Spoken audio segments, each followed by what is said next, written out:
Hello friends, welcome to our channel. मैं धर्मराज। इस video में आरआरबी एग्जाम्स के प्रीवियस ईयर क्वेश्चंस को सॉल्व करेंगे। इस वीडियो में टाइप 3 आय और व्यय पर आधारित प्रश्न को सॉल्व करेंगे। इसके पहले हमने दो वीडियो अपलोड किए हैं। पहला वीडियो टाइप 1 जनसंख्या पर आधारित है और दूसरा वीडियो टाइप 2 प्राप्तांक और पूर्णांक पर आधारित है, जिसे आप प्लेलिस्ट में जाकर चेक कर सकते हैं। उससे आपकी बहुत हेल्प होगी। तो चलिए पहला क्वेश्चन शुरू करते हैं। पहला क्वेश्चन है, मॉरिस भोजन पर अपनी आय का 25% खर्च करता था। उसे 1,000 रुपये की वेतन वृद्धि मिली, लेकिन उसने खाद्य वस्तुओं पर अपना खर्च नहीं बढ़ाया। नतीजतन भोजन पर उसका खर्च गिरकर 20% हो गया। उसकी प्रारंभिक आय क्या थी?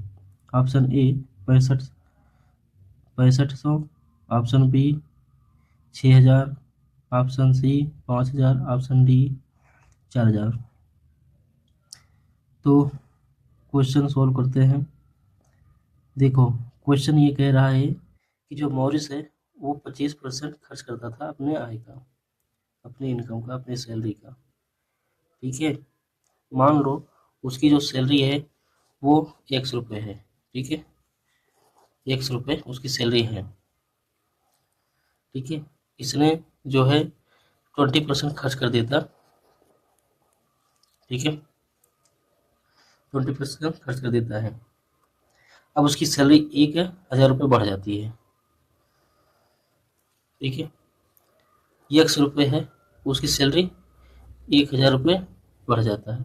अब उसकी सैलरी कुल इतना हो जाता है, एक्स प्लस 1,000। लेकिन अब जो वो खर्च करता है एक्स प्लस 1,000 का 20% खर्च करता है। ठीक है, देखो क्वेश्चन में बोला है कि जब सैलरी बढ़ी नहीं थी तब वो 25% खर्च करता था, जब उसकी सैलरी केवल एक्स था। ठीक है,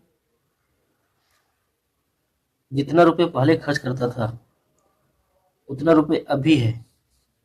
जब सैलरी बढ़ जाती है 1,000 रुपये, एक्स प्लस 1,000 हो जाती है, तो अभी भी उतनी ही सैलरी, उतनी ही पैसे खर्च करता है सैलरी का।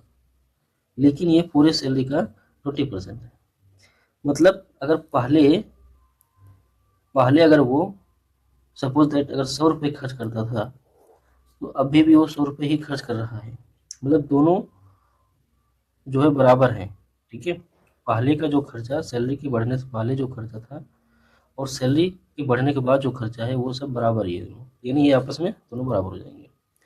पहले जो सैलरी एक्स था उसका 25%, अब जो सैलरी एक्स प्लस 1,000 हो गया उसका 20%, दोनों बराबर हो जाएंगे। ठीक है, तो ये 5 25 25 और ये 5 और 20, ये डबल जीरो, ये डबल जीरो खत्म, ये हो जाएगा 5x और ये 4 मल्टीप्लाई जाएगा अंदर तो 4x हो जाएगा और ये 4,000 हो जाएगा। इधर जाकर 75 माइनस हो जाएगा तो x का मान आ जाएगा 4,000। ठीक है, तो उसका जो इनकम है, आय है, उसकी जो पहले जो सैलरी थी प्रारंभिक आय वो 4,000 थी। तो ऑप्शन नंबर डी सही है। चलो अब दूसरा क्वेश्चन देखते हैं। दूसरा क्वेश्चन कहता है, अरुण की आय बाला की आय की 150% है। चंद्रू की आय अरुण की आय की 120% है।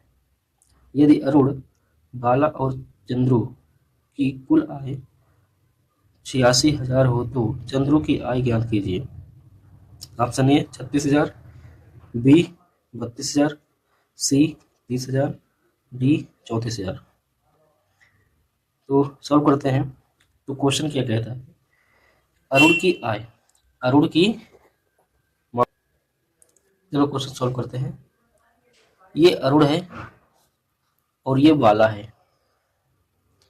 क्वेश्चन कह रहा है कि अरुण की आय बाला की आय की 150%। अगर मान लें बाला की आय x रुपये है तो x का 150% अरुण की आय है, x का 150%। ठीक है, b की आय x हो गई और अरुण की आय यानी a की आय x का 150%। आगे कह रहा है चंद्रू की आय अरुण की आय की 120% है।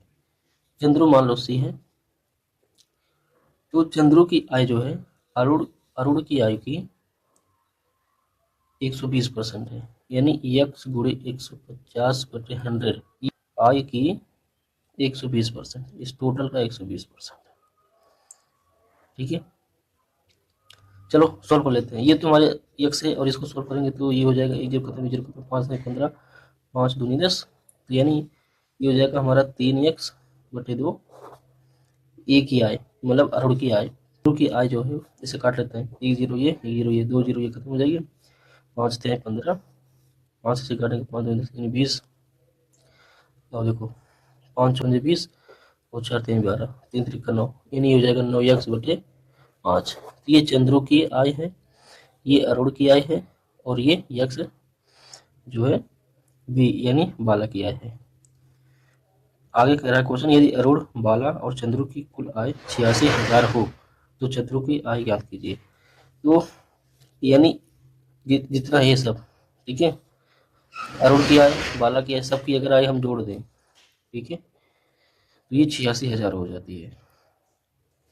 ठीक है, तो चंद्रू की आय बतानी है, तो यहाँ से यक्स का मान मिल जाएगा, और इस चंद्रू की आय के में अगर हम यक्स का मान जगह रख देंगे तो पूरी चंद्रू की वैल्यू मिल जाएगी। ठीक है, तो चंद्रू की आय मिल जाएगी। ठीक है, तो सॉल्व कर लेते हैं और एक्स का मान निकालते हैं। तो ये देखो 9x/5, ये 3x/2, और इसको हम x/1 लिख सकते हैं। 5 2 और 1 का हम एलसीएम लेंगे तो ये हो जाएगा 10। ठीक है, 5 दूनी 10, यानी 2 इसका मल्टीप्लाई 9 दूनी 18 एक्स हो जाएगी। ठीक है, और 2 पचे 10 5 5 नहीं 15 एक्स हो जाएगी। 5 2 से भाग करेंगे इसमें 5, और 5 के मल्टीप्लाई करेंगे 5 नहीं 15 एक्स, 1 का 10 भाग करेंगे तो ये नहीं हो जाएगा हमारे 10 एक्स, ये हमारा हो जाएगा 86,000। ठीक है, इसको सॉल्व करते हैं आगे। देखो 15 10 25, ठीक है, 25 10 35, और 35 8 43, ये 43 एक्स, और ये 10 इधर मिला मल्टीप्लाई हो जाएगी 86, आगे 4 टाइम 0।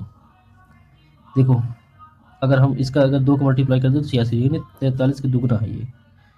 ठीक है, 43 के दुगना है ना ये, तो ये हमारा 2 आगे है 4 टाइम 0, ये कितना बन जाएगा 20,000। तो यक्स का मान कितना हो जाएगा 20,000, यानी जो सैलरी थी इसका बाला का 20,000 थी। ठीक है, अब इस यक्स का मान मैं अगर चंद्रू की सैलरी में रख दूं तो चंद्रू की सैलरी मिल जाएगी 9 गुणे 20,000, तो 9 दूनी 18। ठीक है, और आगे 4 0 डिवाइडेड बाई 5, और इसे भाग करेंगे 5 थे 15।